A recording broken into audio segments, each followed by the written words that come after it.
Okay, good morning to all. Thank you so much for joining us as we jump back into Likutei Moharan Yomi, and we are taking a look at Torah tests today. Yesterday we did quite a bit, and we were learning about Rebbe Nachman's connection between the 12 Shvatim and the 12 Nuschais of Tefillah, and the way that Tefillah, if davened appropriately, actually has the capacity to awaken the mazalos that can then cause for HaKadosh Baruch Hu to send Shefa down to the world through those mazalos, down from the Malachim to the mazalos, to the Olam HaShafal, all the way down through these three levels. And thereby, a person is able to cause for there to be a zivug, for there to be some kind of yichud, a unification between Kudsha Baruch Hu and Shechintei, between the transcendent and immanent aspects of godliness, as well as to bring parnasa, so to speak, to HaKadosh Baruch Hu in supporting Hashem's interconnectivity with the world, like the Nefesh HaChaim describes in Shar Beis, but the same way that feeding ourselves causes the soul to become further bound to the body, in this way, our avodah causes HaKadosh Baruch Hu to be bound, kiviyachol, to the world, and it feeds the godliness in the sense of strengthening the connection between the divine and his creation. And we said in return, a person is the beneficiary of causing a zivug lamala. We are privileged to have our zivug lamata, and the more that a person is zoche to be involved in sort of supporting, giving parnasa, lefarnes, lamala, so too we're zoche to have our parnasa mushba to us through this experience of tefillah. And we learned about how a person needs to daven as best as they can with emes, with authenticity. And when a person does that, even though they might be stuck in darkness, even though they might be surrounded by klipa and they feel like there's no way out, Rebbe Nachman says there are always ways out, and the way that the Rebbe knows that there are ways out is because the Rebbe knows, the Gemara tells us there are ways in, and if there are ways in, there are ways out. But the problem is a person is blind and it's pitch black and a person cannot find the door. Says the Rebbe, the way to find the door is with light, and the way for a person to connect to light is to bring HaKadosh Baruch Hu into his experience, because Hashem is the light. Hashem Oyri V'Yishi. And the Rebbe says, well, how do you get HaKadosh Baruch Hu to be with you? And again, it goes back to authenticity and vulnerability and emes. Because Chaysamay Shel HaKadosh Baruch Hu emes, Doiver Shkarim, Le'ikan Lana Aged Einav, Le'yishkan Lana Aged Einav. By HaKadosh Baruch Hu, all there is Le'yikan, yeah. Lana Aged Einav, by Hashem, the main thing is truth.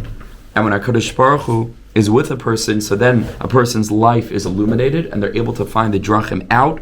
And that's the pasuk, Karav Hashem l'chal kairav, God will be close to the person, l'chal ha'sheikr uhu be'emes, to whoever's calling upon HaKadosh Baruch Hu with truth. Rebbe Nachman then gave a very brilliant and beautiful and very creative interpretation of what's going on with Noach and the Teva. HaKadosh Baruch Hu tells Noach to build this Teva. Teva means word is tefillah.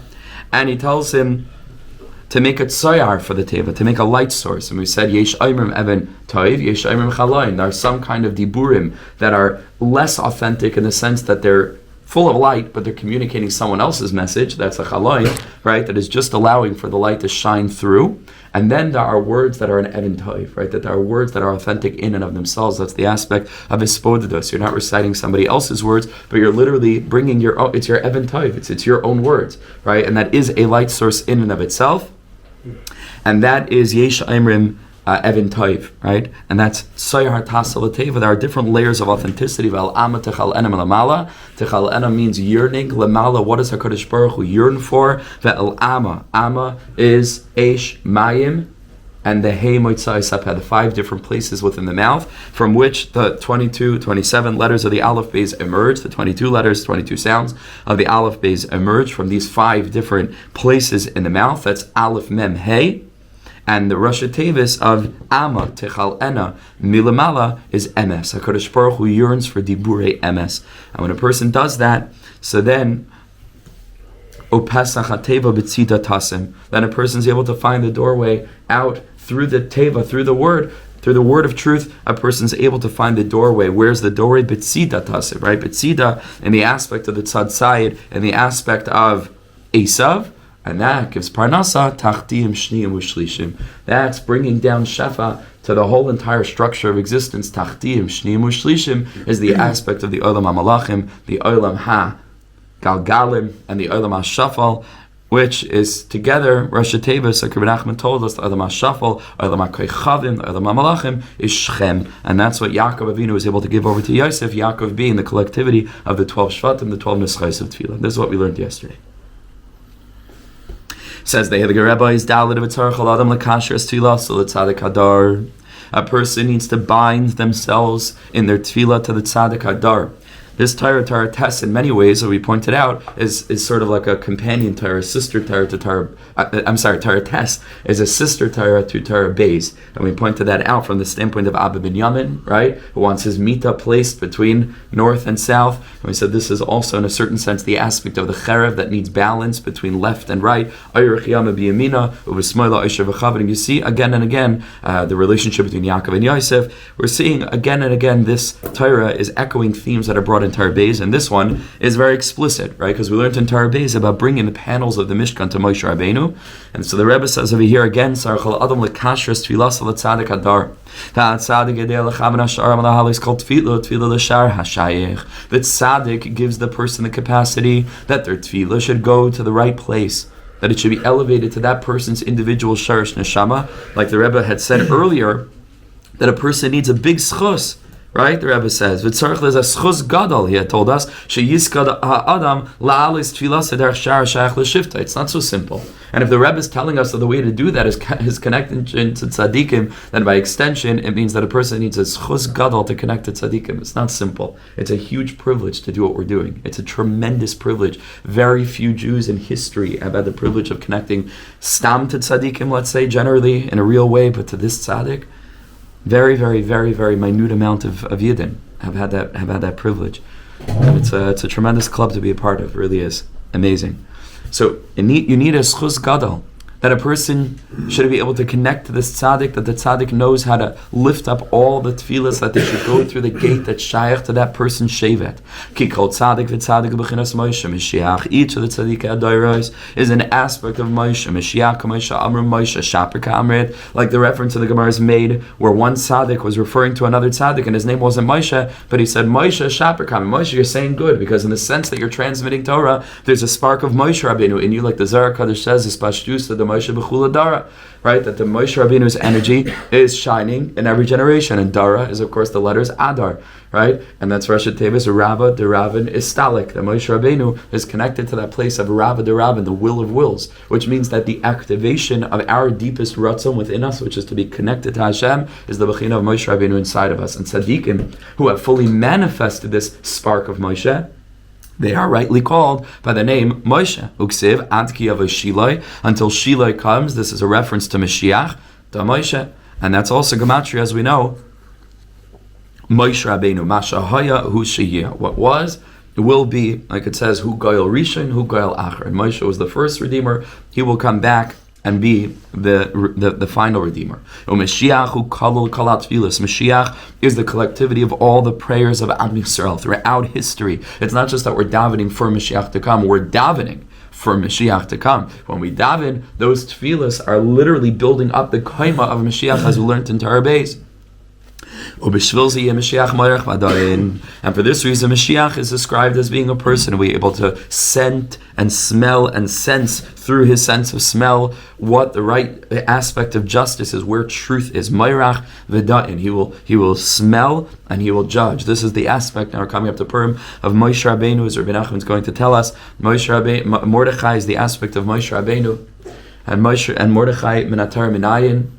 Marjor, right? Besamim Roish. Mordechai is connected to the sense of smell. The Raditcher has very beautiful drashas on that as well. Because tefillah is the aspect of the nose. Again, as we learned in Torah Beis, Kameshikos v'silasi echtam lach, right? My praise, echtam lach. This is the aspect, echtam is chaitam, like we had learned in Torah Beis. It's connected to tefillah. Tefillah is tefillah, is praise, is prayer.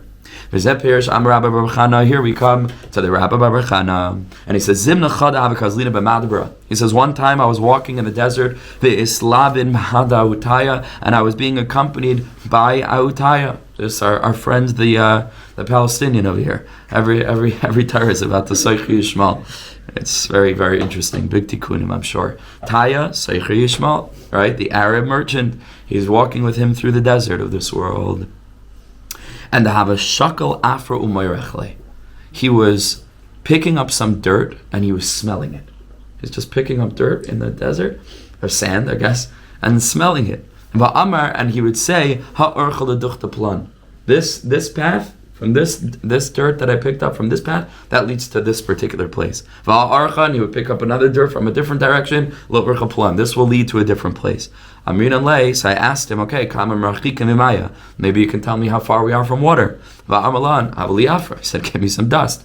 I gave him some of this dirt, the sand, this dust. Amalan, Tmanya Parsi. He said, we're 8 parsim away from the water. Taninan v'avinan le. So then he said, we wanted to test him. I'm sorry, Taninan v'avinan le. Another time, we brought dirt for it to him. Amalan, and he told him, Tamarchikin plus a parse. He says, this is going to be 3 parsas away from the water. Apechasle, we swapped this dirt out for other dirt, but we couldn't fool him. He was every single one, he nailed everything. We brought him some dust, some dirt. He was able to smell exactly where it went. Says the Rebbe, what does this mean? He says, one time we were traveling with this Arab merchant, Yishmael, like the Rashbam tells us.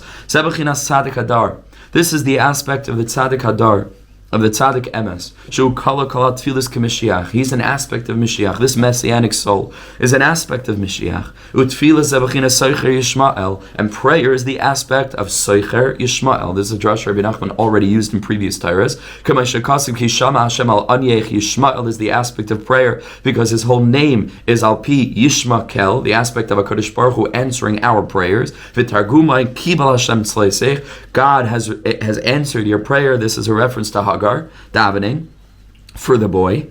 V'zeh soicher. And this is what soicher is, ki saviv targumai schar. When you have the word saviv, the targum of saviv is schar, is surrounding. And so soicher is the aspect of surrounding, which, like we learned numerous times, is the aspects of achinas emuna kameshukasva emunaschas svivosecha, the circular energy of prayer, the circular energy of faith, the egla, like we had learned, right, in Torah.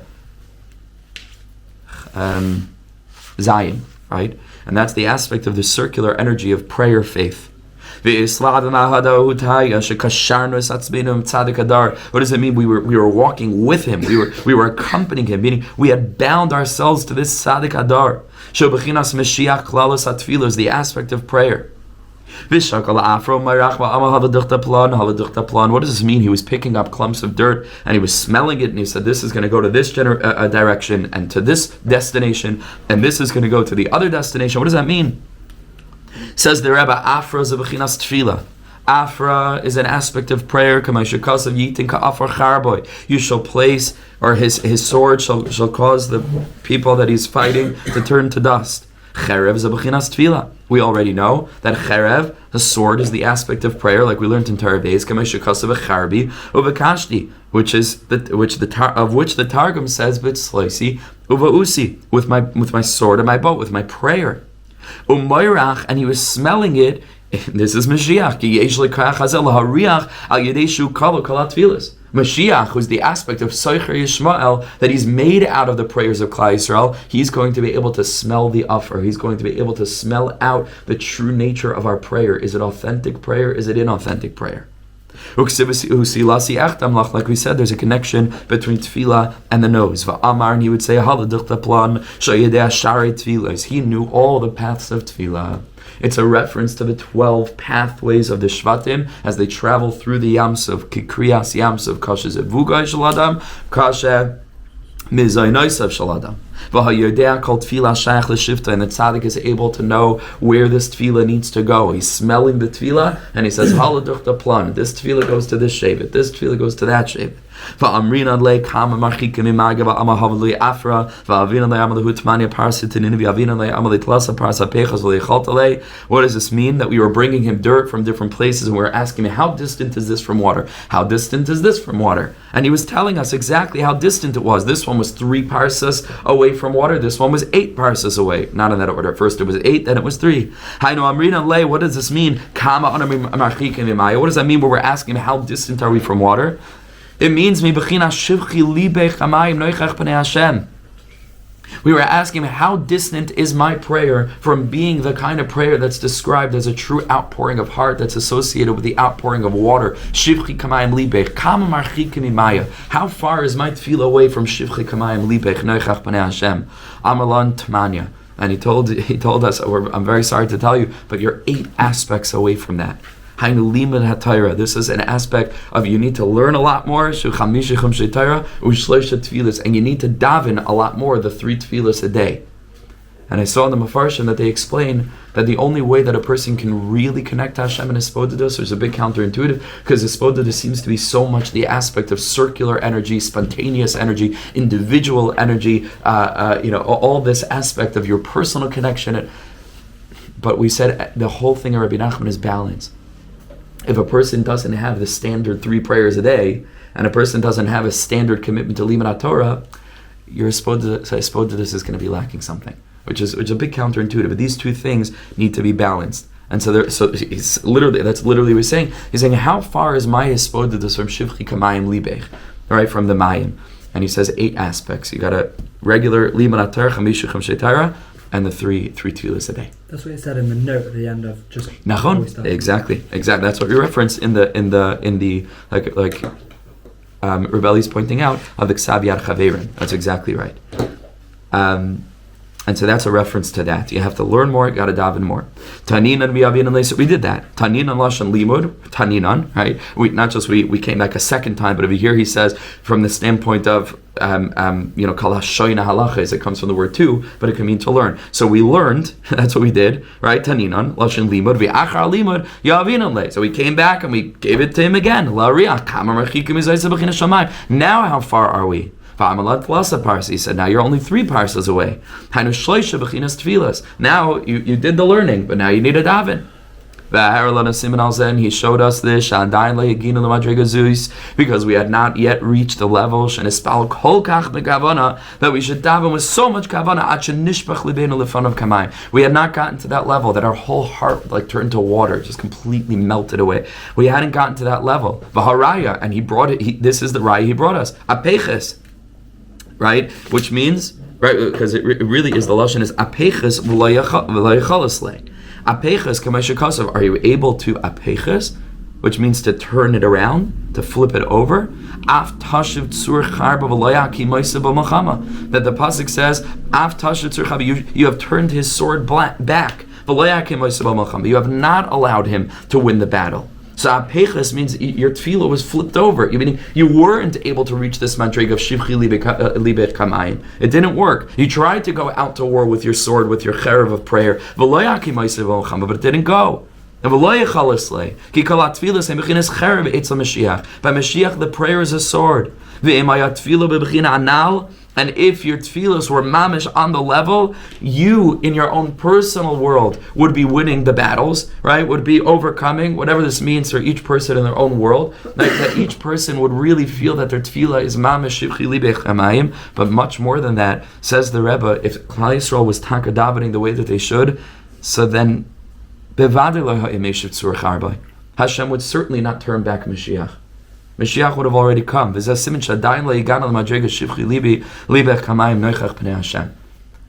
because Mashiach would mamish come. And I think again, what Rebbe Nachman is referring to always is the collective Mashiach and the personal Mashiach. Right? That certainly HaKadosh Baruch Hu wouldn't have turned back our own personal Mashiach, where we would still feel in an aspect of exile in whatever level, whether it's in midas, whether it's in moichin, whether it's in emotions, whatever level that a person feels constricted, you'd be out of galus, you'd be free, you'd be living with absolute amunah. And this that most Jews aren't, and this that we're very distant from that, is the raya that we still need to learn a lot more, we need to daven a lot more, we need to hispodedus a lot more. We haven't gotten there yet. This is how Rebbe Nachman interprets that incredible passage from Rabbi Bar Chana in the most wondrous way. Now we take a look at Ois Hey. And Ois Hey is almost a reiteration of Torah Zayin. And so we're going to go through it very quickly because we've learned most of this, and we may even be able still today to begin Torah Yud, which we'll talk about before we start. So let's take a look. Mamash, just literally reiterating the beginning of Torah Zion. Says the Rebbe Nisim. Tefillah is the aspect of Nisim shu ein derech hatava, that are completely outside of the realm of natural occurrence. Sometimes nature will say or will dictate something particular, or it looks like it's natural. And prayer is able to transform that aspect of nature. Where's the place for miracles? Meaning, where's the place for prayer? Because that's what prayer really is the capacity to believe in and to channel down miracles. The only place Eina Ela Be'eretz Yisrael. That's got to be in Eretz Yisrael, which we said is both a physical location as well as a consciousness. Like the pasuk says, live in the land and foster faith. And Emunah is prayer. Like we had already said a number of times, Moshe Rabbeinu's hands were faith, Ketargumai, and the Targum says his hands were spread in tefillah. This is why Eretz Yisrael is higher than all the other lands. So again, Rebbe Nachman over here is introducing a new element that ties into what he had taught us in Torah Zion, but there are some new elements. This wasn't there, to my knowledge, my memory. He says this is why Eretz Yisrael is the highest of all the lands. Because the Nisim happen in Eretz Yisrael. Uksiv, and it says in Yeshayahu, Harimi Nes, lift up a banner, because a nes over there means a banner, but nes is also a miracle, right? That's what a nes is. A nes is a banner that HaKadosh Baruch Hu is declaring His presence in the world, right? That's really the name of the name of a miracle is nes for that reason. But over here you see that there's an aspect of the connection between nes and elevation. And Memela, if Eretz Yisrael is all about nisim, it's got to be Gavoya Mikol Haaretz. It's got to be the highest because it's an aspect of hoisting a banner, right? Gavoya Mikol Haaretz is a b'shvil zenikres Eretz Canaan, and therefore it's also called the land of Canaan. There's a obscure Rashi in Hosea tells us is Lashon Seicher, and Rebbe Nachman knows this, he doesn't even quote it, but there's some Rashi that tells us that actually the etymology of Canaan could sometimes connote a Seicher, a merchant, Bechinas Emunah, which is the aspect of faith, as we've said, that your Emunah is circular and surrounds. And this is Pshat in the Gemara in Tainis Daf Yudam and Aleph that tells us that Eretz Yisrael shoyset chila. First, the land of Eretz Yisrael drinks. The rain all comes down through Eretz Yisrael, and then the rest of the world. Where does the Geshem come from? It comes, as the Gemara tells us, it comes from the depths. The depth calls to the depth. Utahayim lashon nes. Again, it's just what we had learned in Torah Zion. It's a bit of review.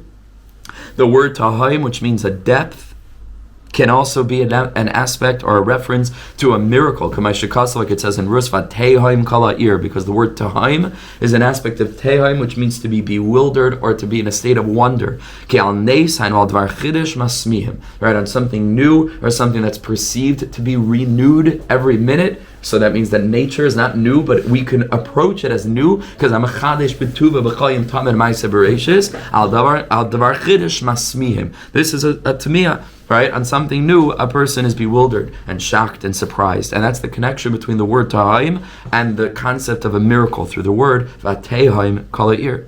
And this is what the Gemara says in Tainis Kalatar Nishma Bar Tseinu. The voice of the turtle dove has been heard in our land, but tar in Aramaic is not a turtle dove, it is a shar. It is an ox. And the Gemara over there says, what's this ox? This is the pasuk that Chazal comment on when they tell us that there is a malach that looks like an ox, that looks like a calf, that stands between the two tahaimas, like we learned in Torah Zion, and Prita Sivas, his mouth is open, right? And he's the one who's announcing Tahaim al Taim Kaire Lekol Sinarecha, that the rainy season is arriving. And this is based on the pasuk Kol Atar Nishma Ba'artseinu. Says the Rebbe. So what's the connection with Eretz Yisrael? So he says very simple. Ini Geshamim Ki Ikar Geshamim Nishma Be'Eretz Yisrael. Eretz Yisrael Sheiset Chila Ki Sham Hataimas, because that's where Nisim are, and rain is the product of miracles, and rain is the product of prayer. That's the whole Gemara in Tainis, right? If rain is delayed, HaKadosh Baruch Hu wants us to daven for it. Hainu anisim, hainu amuna, tefillah. And so Mamela, kol atar, right, the voice of this tar, of this shar, of this ox, of this angel that's announcing the rain is going to be nishma. Where is it going to resound? Be'artzeinu, because this is the aspect of Eretz Yisrael, which is the aspect of Nisim, which is the aspect of Eretz Yisrael, Gevaya mikol ha'aratzos, and the aspect of Eretz Yisrael, Shaiset Chila. It's all one. V'zelu umazeh asalikim, and HaKadosh Baruch Hu created each thing in a system of parallels, and so it exists on the side of holiness in space, which is the Holy Land, which is Eretz Yisrael, exists as on the side of impurity as the land of Mitzrayim. Mitzrayim hu epech Eretz Yisrael. Egypt, ancient Egypt, is the aspect of the opposite of Eretz Yisrael. Zeh l'umas zeh. This in parallel to that. As the verse tells us, the pasuk says in Shemais, Mitzrayim nasim likrasai. Mitzrayim, the whole land of Egypt, was rushing into the ocean. Mitzrayim nasim likrasai, and this is the aspect of Nisim. Mitzrayim nasim likrasai. Mitzrayim was running away, or running toward, and Nisim likrasai can mean in this context that they were opposed to Mitzrayim. You had Mitzrayim, Nisim stayed away from Mitzrayim. Mitzrayim, Nasim likrasai. The miracles ran away from Egypt. Mitzrayim lu'umas Eretz Yisrael, lu'umas hanisim. Mitzrayim being the counteraction, the counter to Eretz Yisrael is going to be the opposite of miracles. And that's why, again, like we learned, Mitzrayim was not a place for prayer. Moshe Rabbeinu says, when I leave the city, when I leave the capital, when I leave this place, the essence of Mitzrayim, then I will spread my hands again in prayer, which is Moshe Rabbeinu's hands that are spread later on, about which the pasuk says, V'hiyadav, Emunah, linking faith to prayer. Therefore, because of this, when Avram Avinu blemished, in a certain sense, his faith by asking Hashem to prove to him in Hashem's promise that he would eventually get the land that is an aspect of faith. Amar, what did he say? B'ma eda, how will I know? Which is always a blemish in the context of faith, because faith is specifically that which is beyond our capacity to understand. And that's why Emunah needs MS, like we learned in Torah. Ches.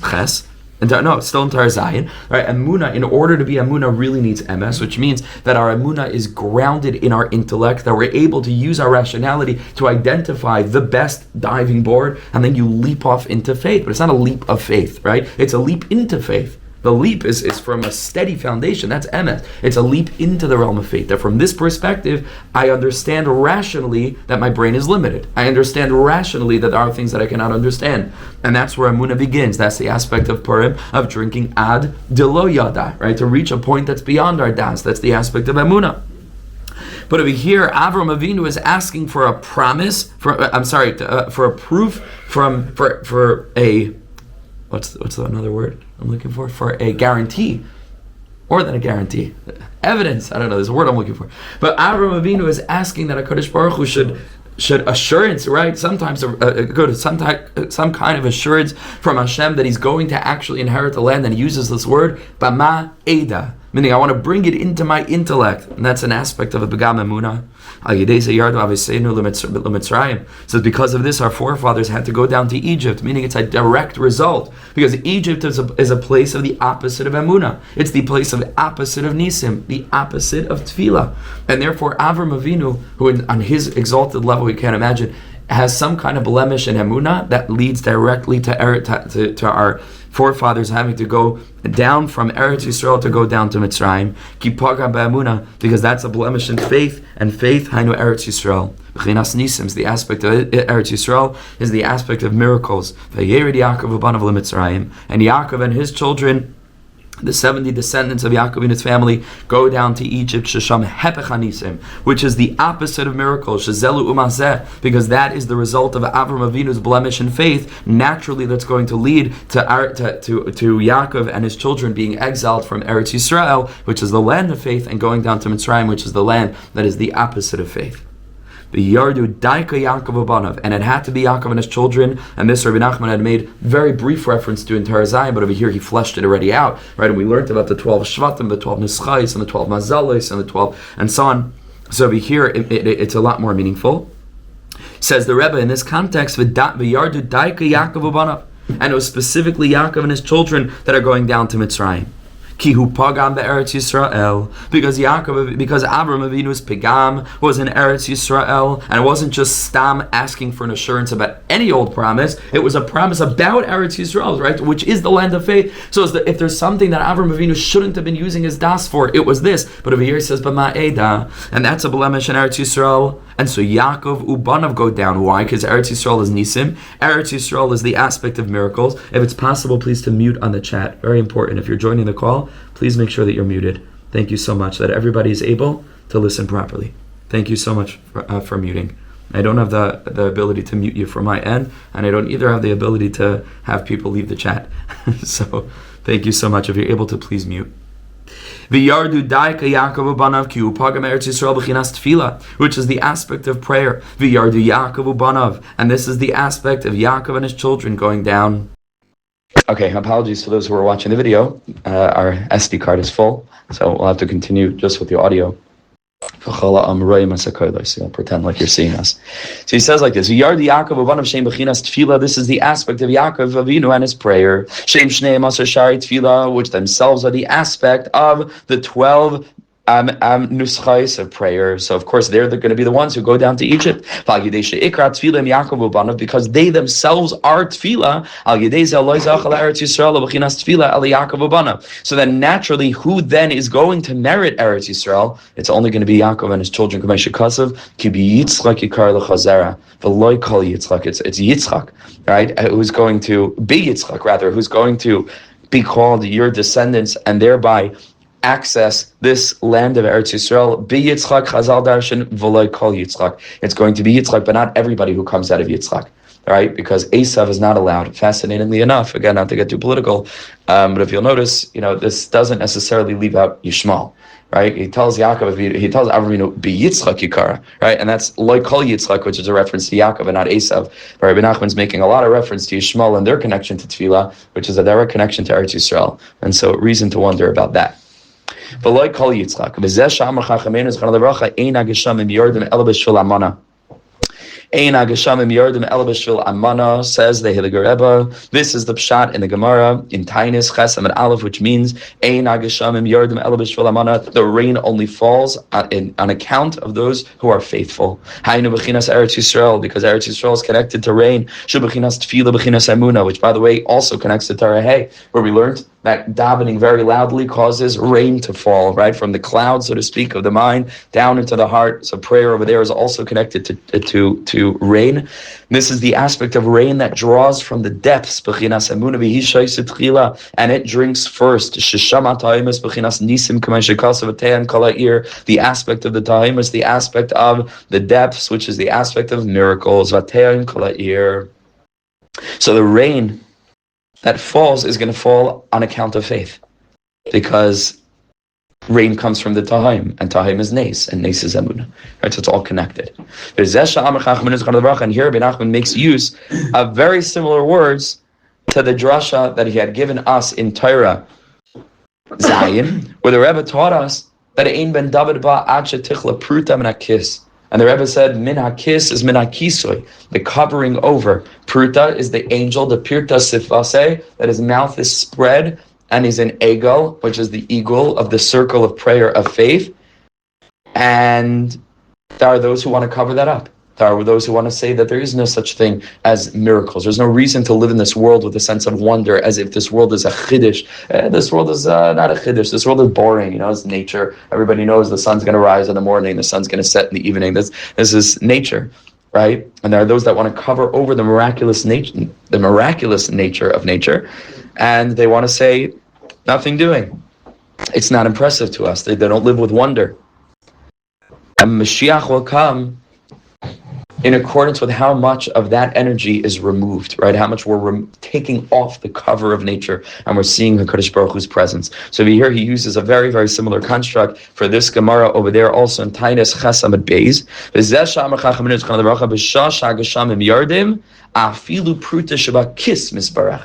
When rain falls, it brings blessing not just overtly to the field that are now watered, that are now saturated, that everything can grow, but even a pruta shabakis, even money in the bank is misbarechas, as is being blessed by the rain. Rain falling is just the most tremendous, wonderful thing, and the manifestation of shefa, of spiritual bounty that's coming down to the world. Says the Rebbe, Pruta, Zebechinas Kol Hatara Nishma Bartzeinu. Pruta is the aspect of this voice, of this tar, this shar, this axe that is echoing in Eretz Yisrael Ba'artzeinu. Va'amar Chachamenu Tzchana Deracha Hai Rudya Damal Tar. This Rudya, this angel, is compared to a tar. It looks like an axe. Uprita Sivase, and his mouth is spread. Like we said, and he stands between the upper time and the lower time, the upper depth and the lower depth. Rebbe Nachman says the upper bewilderment, right? The bewilderment over things that are genuinely bewildering, right? Meaning things that are absolutely incredible, that are nisim l'mala b'nateva, and then the nisim tatayim, right? The tahim tata, which is just the miracles of Shabachol Yomi Manavan of Leisecha Valtavisecha Shabachol Ace Erev Avoiker V'Tzarayim. Right, the fact that there is an Erev, that there is a biker, that there is a Tzarayim. Right, just every minute is a miracle. That's the lower nisim. Kalo Mishnei times Klalos Hanisim. V'Zeh Pruta Shabakis Shaba'amim Niskase Koyach Hanisim. What is Pruta Shabakis? You know what it is? That sometimes Pruta, which is this Koyach Hanisim, this aspect of Prita Zevasei of prayer, which is the aspect of miracles and faith. Sometimes it's in a kiss. Sometimes it's in a wallet. It's covered over. But when rain falls, which is the aspect of prayer that comes from the Tahaim, that's related to Eretz Yisrael, it gives a person much stronger of a capacity to pray and to connect to prayer and to connect to faith.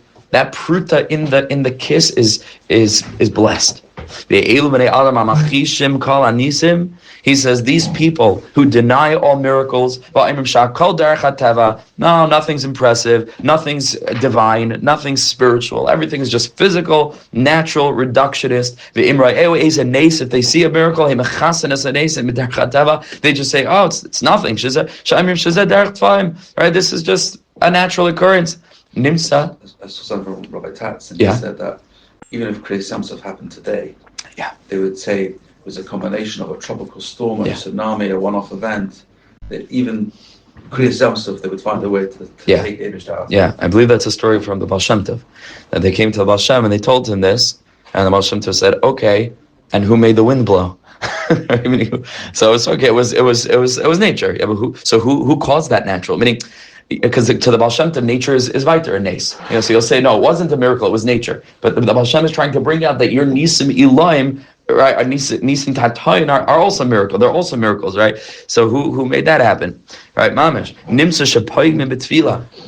And again, we'll just point that in this context, the Balatanya in Shayichad V'Emunah says the most shocking thing that he says, in a certain sense, because Kriyas Yamsuf was yesh miyesh, it was a miracle that was created out of something that was already created, and the creation in and of itself is yesh me'ayin. He says the fact that there is a world every split second is an infinitely greater miracle than Kriyas Yamsuf.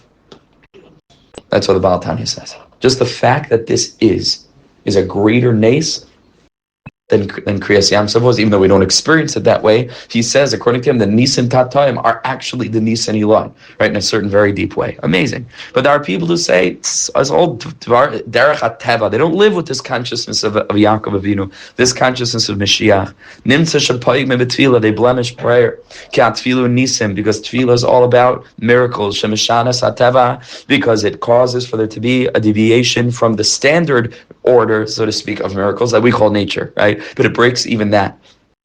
These people blemish faith. They don't believe that a Kodesh Baruch Hu is running the world, and this is very scary, because you look at what's going on in our Holy Land now. So they're in the Holy Land, They maybe paved the road for us to go back to the Holy Land, but in so doing, they are literally blemishing the Holy Land. Because Eretz Yisrael is all about emunah. Right? So it's not stam, it's really sad that there are irreligious Jews running the country. It's not just that. It's that the whole soil is about religion. The whole earth is literally saturated with hashkacha and with emunah. And it's a land that cannot tolerate. It's a scary thing. It's a land that cannot tolerate this kind of stuff, which puts us in a very precarious situation vis-a-vis our relationship with Eretz Yisrael. At least most of us, unless you have a very hard line, Satmar ideology. But for the rest of us, you sort of fall somewhere in the middle, and you want to support it, but you don't know what to support. And it's our army, but it's not quite our army. And this is part of the birurim that are taking place as we get closer and closer to Mashiach. But we should remember this. It's very important to remember this. You don't have to be Satmar to know that, and you don't have to be, Rav Kook to also see the good in it.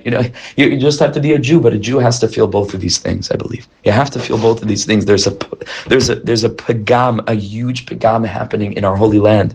Poignim be'eretz Yisrael shu makam anisim, which is literally a place of miracles, which is a place where it's the most natural thing to feel Hashem. You wake up in the morning in Eretz Yisrael. You're going to have that privilege soon. You wake up in the morning when are you heading out?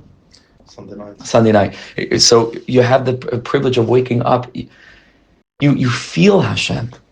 Whoever's in that land, you have a God. You feel Hashem's presence. But the klipa is just as strong, chas v'shalom. That Iran can send how many ballistic missiles and nothing happens, and the newspapers aren't literally, I'm talking about the secular newspapers, the next day don't say nace, just 2 words. I don't want anything else on the front cover, just the letter nun and the letter samach in big, huge, black, bold letters. What happened the other week? We said before, I think it was when we were learning Torah Zion, the buses blow up. They set the idiots set the time. They can't do one thing right. The one thing they have to do in this world is set that damn timer. They can't set. They set it to 9 p.m. and not 9 a.m. And everybody says no. It happens to be that crazy pagam in Eretz Yisrael. You understand? This is pagam in Eretz Yisrael.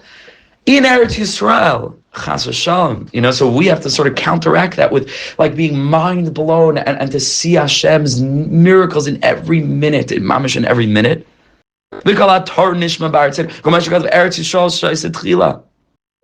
This is the place where the kalatar is heard. The kalatar is the aspect of the tahaim. This is the aspect of nisim. And it's heard ba'artseinu, in our holy land. Eretz Yisrael is the place that drinks first. That's the place of the depths. It's the place of miracles. And Tahaim is the aspect of bewilderment and wonder. And this is why we went into exile in the first place. We used to be in Eretz Yisrael, and we are not in Eretz Yisrael. And we hadn't been in Eretz Yisrael for 2,000 years for this exact reason. Can somebody deliver this to the Knesset? Somebody take this whole thing, just bring it to them. Do they not know? Do they not know Jewish history? What's going on here? Anybody with eyes can read Tanakh, and you can literally see what they believe. It's all hogwash. It bewilders me. And what's going on now that the schools are not allowing the students to come and put on tefillin. This is bewildering stuff, Chaver. This is mafchid ma'od. And we have to feel it. We have to recognize that. Scary stuff, right? So he says, because that's why we went into exile. HaKadosh Baruch Hu creates everything in a system of parallels. And all exiles are the aspect of Mitzrayim, and we always bring it back to the personal exile. That's an aspect of Mitzrayim, al Shem Shu Mitzrayim li Yisrael. And with this we finish. Listen to this one. This is a pella. V'zeh pirish. And this is the understanding of the pasuk with which this Torah began. The depth watered them up, and they sank down into the watery depths, like a stone. Says the Heiliger Rebbe, and it's a bit uncharacteristic because he ends on a pretty low note. And then we'll have to pick it up tomorrow with Torah Yud, which we'll talk about in a minute. This is the explanation. You know what it means? Ta'imus yichasyumu. Es hanisim. Not that the depths covered them, but yichasyumu ta'imus. When you cover up the depths, and the depths is the depth of life, meaning the tehaim, the wonder to live with emunah, to see the miracles behind every single minute of existence. When you cover that up, you cover the miracles, and you point to everything as if it's only just nature. You know what that causes? Yardu mimitzilis kamay even. That's going to cause chas v'shalom, I'm sure everything will transform over Purim. The whole world will be saved. But yardu mimitzilis kamay even. That can cause to the descent kamay even, like a stone. What's a stone? Misham raya even Yisrael. From there, raya is the foster of even Yisrael, the rock of Israel. Am Yisrael are considered Even, and the Targum says, you know what Even Yisrael is? Av and Ben. Even is the father and children. And that's the reference to Yisrael, which is Yaakov Avinu and the 12 Shvatim. Kamay Avu Bnin. Avu Bnin. Mitzaylos Zebechinas Mitzrayim. That's the aspect of Mitzrayim. Shenemar Vayinatzlu Es Mitzrayim. They cleared out Egypt. So Mitzaylos is the aspect of the place which we're supposed to clear out, which is Mitzrayim. And so if we live life collectively and individually with such a mindset, the Esav mentality that only sees the outside and refuses to see the Seichel Sheish B'chol Davar, going back to Torah Aleph, if we don't live with that Eretz Yisrael, Geulah, Mashiach, Yaakov Avinu consciousness, then Yardu b'Mitzaylis, we're going to go down to Mitzrayim, K'may Even, just like Yaakov and his children. K'may Avu B'nin. Hanu Yaakov Banav Shem Bechinas Tefila Bechinas Nisim Bechinas Eretz Yisrael. They go down to Egypt. Lefi Iridasam Lefi Hapagam Shepagam Betfilu Be'Amuna Be'Eretz Yisrael. In accordance with the extent to which we are disconnecting ourselves and exiling ourselves from a consciousness of faith and prayer and miracles. That's the extent to which they need to go down to the exile of Mitzrayim. And I think that's very beautiful that he throws in the word Oimek here, because there's a depth to exile too. Because from the standpoint of Eretz Yisrael, within exile, you don't look at exile as a b'diavad, as if, oh, that's what happened. There's an Oimek HaGalus. Meaning, Adrabah, part of the tikkun is developing a Yaakov Avinu consciousness in exile to the extent that we're able to recognize we had to go on this journey, and that itself is the circular energy that's going to bring us back to Eretz Yisrael. I don't have time to elaborate on that, but that's very, very deep. Kitzarch layered. Well, Oimek HaGalus shal Mitzrayim, kama sheyardi Yaakov Avinu l'Mitzrayim, kishamar Avram b'ma Eda al Yerushas Eretz ad kan l'shaynai zecharna levracha. This is the extent of Rebbe Nachman's Lashon, and I think that means that for the next two, Yud Beis is ready Lashon Rabbeinu again, with tremendous siyata d'shmaya and hashgacha, especially because I was away for a week in Miami, I was away for a week in Eretz Yisrael, and we didn't plan this out at all. It just so happens, not just so happens, Chas v'shalom, HaKadosh Baruch Hu, I just taught the whole teaching about that. It is a total nes nigla, nisan ilayin and tatayin, that 2 days before Purim, we have arrived at the shores of an island called Torah Yud, which is definitively Rebbe Nachman's Torah teaching on Purim. I mean, this is, you can't get more clear than this, that HaKadosh Baruch Hu is with us, Hashem is blessing us with tremendous siyata d'shmaya and hashgacha elyona. And tomorrow morning, Be'ezras Hashem, we're going to begin Torah Yud, and hopefully between tomorrow morning and Thursday morning, which is Tanis Esther, we're going to have the privilege of learning the bulk, not all of it, because it's quite long, but the bulk and the core b'siyata d'shmaya of Torah Yud, which I'm super excited about, and that will give us extra chizuk going into Purim, when I recommend that the Chevra read this pamphlet, if you can, Purim morning, which is what I plan to do. It shouldn't take long, preferably after Al-Chaim or two, you sit with Mashiach consciousness. If you can steal for yourself a half hour, an hour, and review everything what we learned, at least until Torah Ches, even though I'll probably add Torah Yud, and by that point you'll have to where we're up to, I think could be an incredible limud for Purim morning. If anybody didn't get a booklet yet, I handed a few out. You're welcome to take. We have on the sheet over here. And again, if anybody's listening to the recording and doesn't have access, please feel free to email me at lpitorah, lpitorah@gmail.com, and I'm happy to send you a copy. L'chaim, have a wonderful, gewaldige day. Thank you everybody for joining us, and thank you for joining us and listening, and for muting. I apologize. ואתה האב שלי שכל כך אוהב אותי האב שלי מלך חי וקיים על כל נשימה שאני